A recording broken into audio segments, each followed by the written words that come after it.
Line और plane इस chapter में देखो, लाइन है और प्लेन है, ठीक है, दो चीजें हैं। तो लाइन के बारे में आप पूरा पढ़ चुके हैं, ठीक है। लाइन की इक्वेशन क्या क्या होती है कि लाइन की पहली इक्वेशन क्या थी, r is equals to a plus lambda b, ठीक है। यहाँ पर ए लाइन में पासिंग पॉइंट होता है, बी पैरेलल वेक्टर होता है, और इसकी कार्टेशियन फॉर्म होती है x minus x one upon a, y minus y one upon b, z minus z one upon c. ये लाइन की इक्वेशन थी, ठीक है।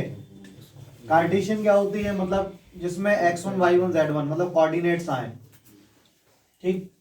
दूसरी equation, when a line is passing through two given points, दो point से जब line पास होती थी, जब लाइन दो पॉइंट से पास होती थी तो फॉर्मूला क्या होता था, r is equals to a plus lambda b minus a, ठीक है। r is equals to a plus lambda b minus a, और इसकी कार्टेशियन फॉर्म क्या होती थी, x minus x one upon x two minus x one, y minus y one upon y two minus y one, और z minus z one upon z two minus z one. ये Cartesian form होती थी। उसके बाद तीसरा आपने पढ़ा कि दो लाइन के बीच का एंगल कैसे निकालें। दो लाइन की इक्वेशन दी है, मान लो इस लाइन की इक्वेशन दी r is equals to a1 plus lambda b1, और इस लाइन की इक्वेशन दी है r2 is equals to a2 plus lambda b2।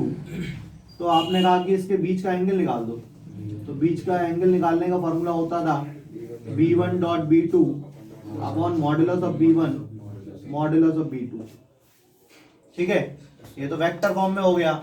इसका कार्टेशियन फॉर्म क्या होती थी, कार्टेशियन फॉर्म होती थी a1 a2 plus b1 b2 plus c1 c2 upon under root a1 square plus b1 square plus c1 square under root a2 square plus b2 square plus c2 square,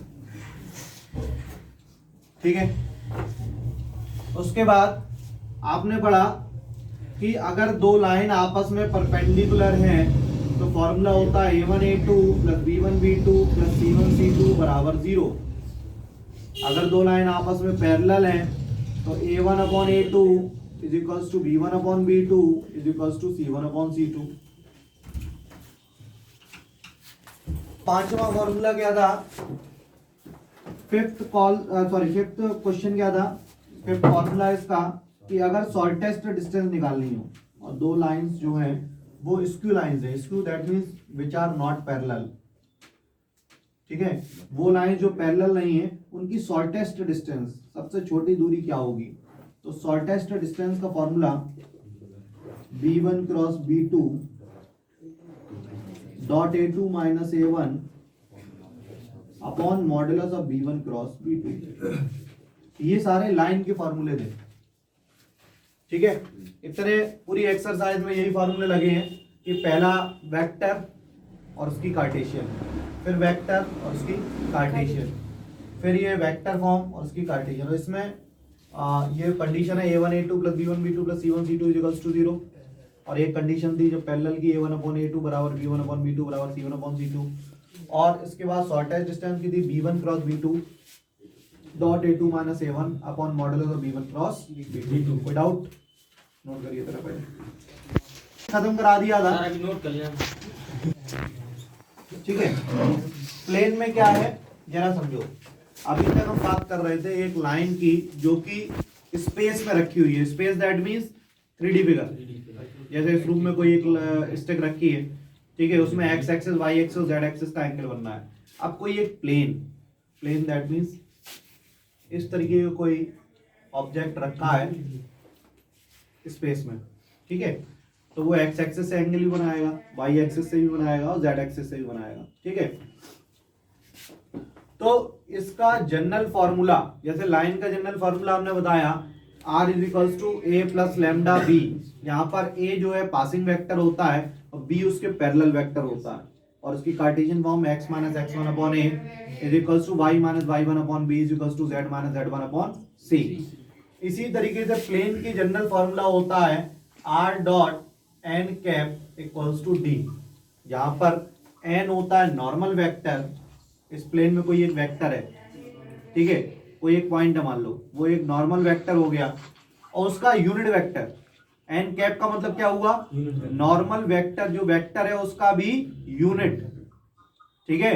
और d क्या है, distance from origin, distance from origin, origin से उस point की distance. Is that clear? तो इसकी general plane का general formula क्या हुआ, r dot n cap equals to d, और इसकी कार्टेशियन फॉर्म हुई l x plus m y plus n z is equals to d, जहां पे l m n direction cosine है, डायरेक्शन कोसाइन है। अब डायरेक्शन कोसाइन के बारे में थोड़ा समझ लो, थोड़ा सा बैक जाते हैं। कोई एक वेक्टर एक्स एक्सिस के साथ कोई एक एंगल बनाता है, कोई एक वेक्टर है मान लो, एक्स एक्सिस के साथ कोई एक एंगल बनाता है, वाई के साथ कोई एंगल बनाता है, और जेड के साथ कोई एक एंगल बनाता है। तो जो एंगल बनते हैं अल्फा बीटा और गामा, एक्स एक्सिस के साथ मान लो अल्फा बना, वाई एक्सिस के साथ बीटा बना, जेड एक्सिस के साथ गामा बना, तो ऐसे एंगल क्या कहलाते हैं, डायरेक्शन एंगल। क्या कहलाते हैं, डायरेक्शन एंगल, ठीक है। और उसमें कॉस लगा दिया जाए, cos alpha, cos beta, cos gamma, तो वो हो जाएंगे डायरेक्शन कोसाइन। वो क्या हो जाएंगे, डायरेक्शन कोसाइन। और इन्हीं का अगर रेशियो निकाल दिया जाए तो वो हो जाएंगे डायरेक्शन रेशियो, ठीक है। तो एलएमएन को हम डायरेक्शन रेशियो भी कह सकते हैं क्योंकि रेशियो है, और डायरेक्शन कोसाइन भी कह सकते हैं। Is that clear? कोई दिक्कत है? ठीक, तो एलएमएन और डी क्या है, distance from origin.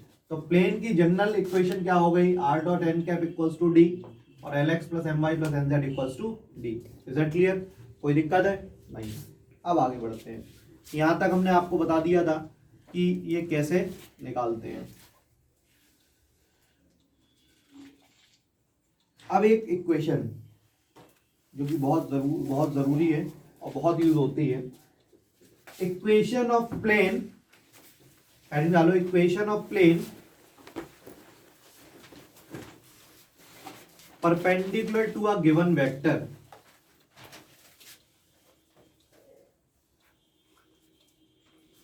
perpendicular to a given vector and passing through a given point.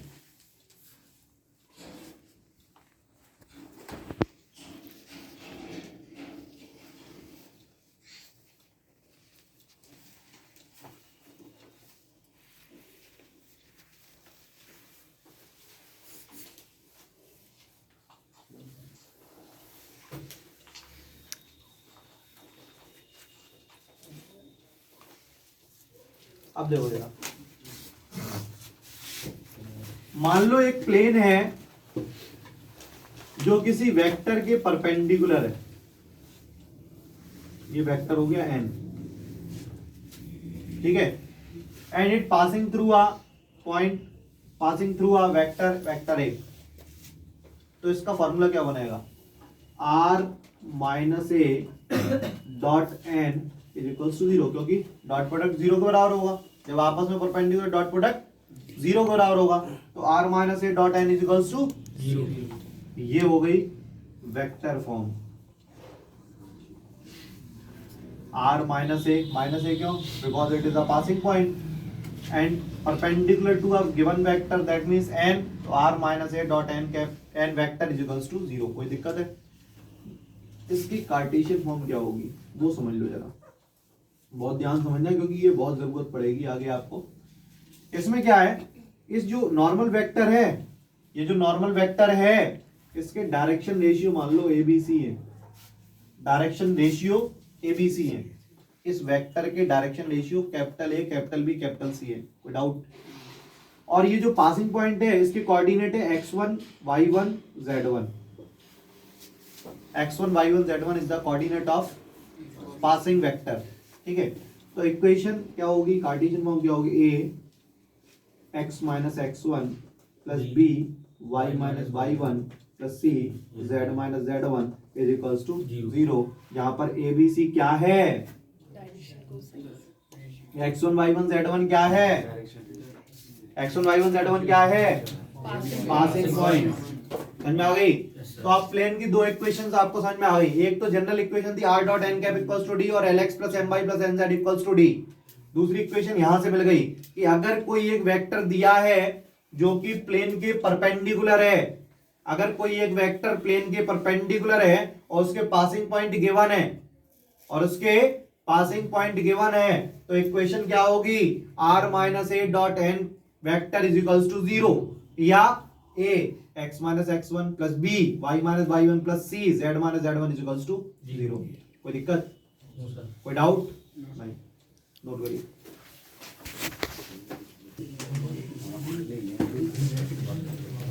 देखिए जरा समझिए सभी,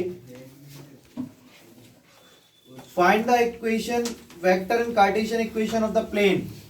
एक प्लेन की वेक्टर और कार्टेशियन इक्वेशन निकालनी है, ठीक है। अब क्या क्या दिया है उसको समझो। वेक्टर और कार्टेशियन इक्वेशन निकालनी है, and it passes through the point 1 0 minus 2, and it passes through 1 0 minus 2, वो जो है 1 0 माइनस 2 से पास हो रही है, and normal to the plane, and normal to the plane i plus j minus k, ठीक है, and normal to the plane i plus j minus k. ये एक्सरसाइज का 5th क्वेश्चन है, ठीक है। अब जरा समझो एक्सरसाइज 11.3 का 5th क्वेश्चन है ये, इसको बहुत ध्यान समझना।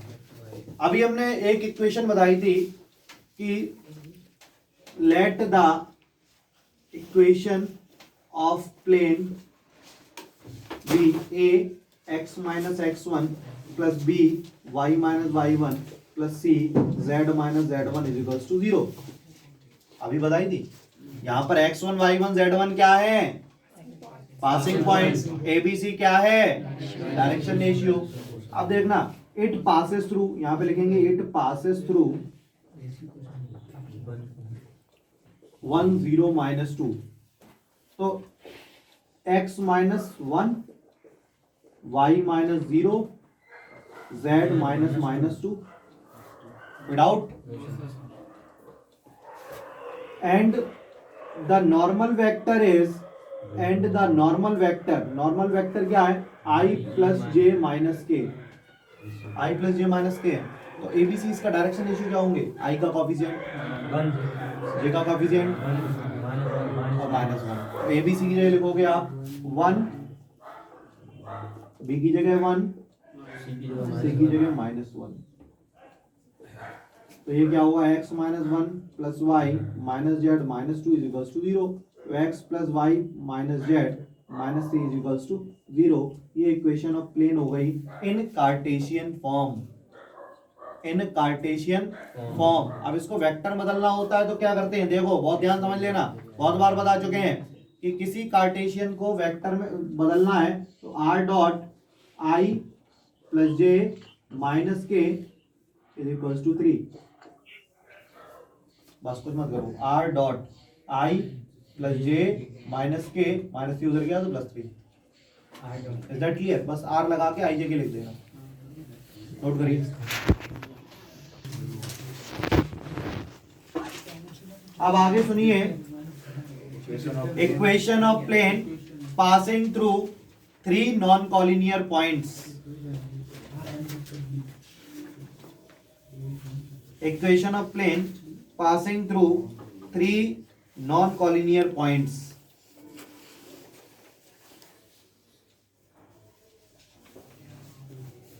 ठीक है, जैसे फॉर एग्जाम्पल एक प्लेन है, मेरी बात सुनना जरा, एक प्लेन है, इससे 3 नॉन कॉलिनियर पॉइंट्स पास हो रहे हैं। 3 नॉन कॉलिनियर जानते ही होगे, इधर देखिए सभी, 3 non-collinear points are A, B and C। एक प्लेन में से 3 non-collinear points पास हो रहे हैं, तो इक्वेशन ऑफ प्लेन क्या होगी, R minus a dot B minus ए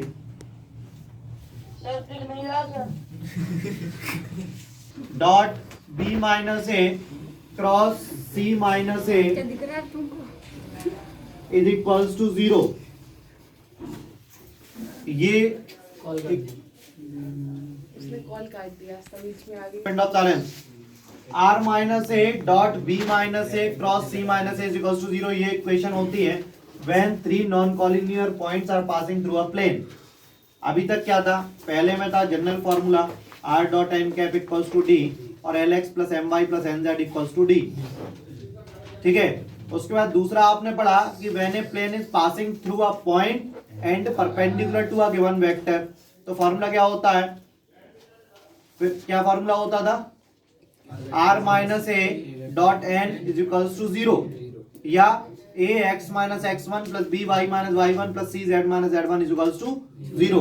अब आप पढ़ेंगे कि एक प्लेन में 3 नॉन कॉलिनियर पॉइंट्स पास हो रहे हो ए बी सी, तो फॉर्मूला क्या होगा, r minus a dot b minus a cross c minus a is equals to 0।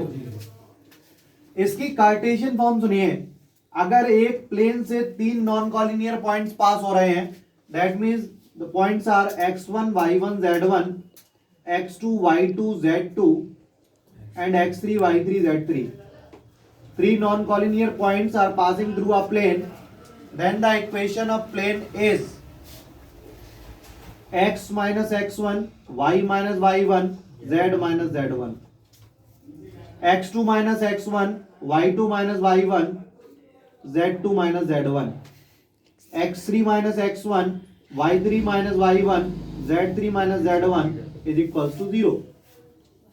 मतलब इसको डिटर्मिनेंट से सॉल्व करना पड़ेगा। ठीक है, x minus x one y minus y one z minus z one, x2 minus x one y two minus y one z two minus z one, x3 minus x one y three minus y one z three minus z one is equals to 0। समझ में आ गई? ये दोनों एक, ये vector form है और ये कार्टेशियन फॉर्म है। Vector form is r minus a dot b minus a cross c minus a is equals to 0 and the Cartesian form is x minus x1 y minus y1 z minus z1 x2 minus x1 y2 minus y1 z2 minus z1 x3 minus x1 y3 minus y1 z3 minus z1। ठीक है, note करिए सभी का। Find the equation of plane, question ये है, find the equation of plane that passes through 3 points 1 1 minus 1 6 4 minus 5 and minus 4 minus 2 3। ये 3 non collinear points हैं, इनसे पास होके प्लेन जा रहा है and we have to find the equation of plane. तो आप देखिए कैसे निकालेंगे इसको, कार्टेशियन फॉर्म से निकालते हैं, बहुत सिंपल पड़ता है कार्टेशियन फॉर्म से। कैसे, ये x1 y1 z1 है, ये x2 y2 z2 है, ये x3 y3 z3 है, तो x minus x1 y minus y1 z minus z1, मतलब माइनस माइनस प्लस 1 हो गया ना। x2 माइनस x1, अभी तक देखना जरा, x2 minus x1 6 minus 1 that means 5, 4 minus 1 that means 3, minus 5 minus minus 1 that means minus 4। ठीक है, समझना यहाँ पे माइनस 5 और माइनस माइनस प्लस 1 हो गया, तो minus 5 plus 1 that means minus 4। अब इधर आ जाओ, x3 minus x1 that means minus 4 minus 1 minus 2 minus 1 4। ठीक है, अब यहां पे देखिए x3 माइनस x1 माइनस 4 और माइनस 1 माइनस 5 होगा, माइनस 2 और माइनस 1 माइनस 3 होगा, 3 minus minus 1 that means 3 plus 1 वो 4 होगा। क्या होता है फॉर्मूला, x3 माइनस x1 होता है, तो x3 माइनस x1 करेंगे तो माइनस 5 नहीं आएगा। ठीक है, अब इसको सॉल्व करेंगे, इसका डिटरमिनेंट कैसे ओपन करते हैं वो समझिए। सबसे पहले x माइनस 1 लिया तो उसके सामने वाला रो और कॉलम बंद कर देते थे। ठीक है, 4 3 जा 12 माइनस, और इसका इसमें करेंगे तो 12। ठीक है, अब दूसरा टर्म नेगेटिव होता है, पहला पॉजिटिव दूसरा नेगेटिव, उसके सामने वाला रो और कॉलम बंद, इसका इसमें मल्टीपल माइनस इसका इसमें मल्टीपल। ठीक है, और प्लस z प्लस 1, तो ये इससे ये और ये 1, तो 5 3 जा 15 प्लस 15। ठीक है, तो ये इक्वेशन ऑफ प्लेन 0 आएगी, that means they are not collinear points, ये कॉलिनियर पॉइंट्स ही नहीं होंगे। अभी इक्वेशन ऑफ प्लेन अगर 0 आ रही तो वो कॉलिनियर पॉइंट्स ही नहीं है। Non sorry non Collinear collinear, है। कॉलिनियर है, नॉन कॉलिनियर नहीं है। Is that clear? ठीक है, नोट करिए। 3 non collinear points are, question लिखिए, 3 नॉन कॉलिनियर पॉइंट्स आर 110, 121 और -2, 2 एंड -1, -2, 2 और -1। ठीक है, इससे इक्वेशन ऑफ प्लेन निकालनी है, निकालिए जल्दी से।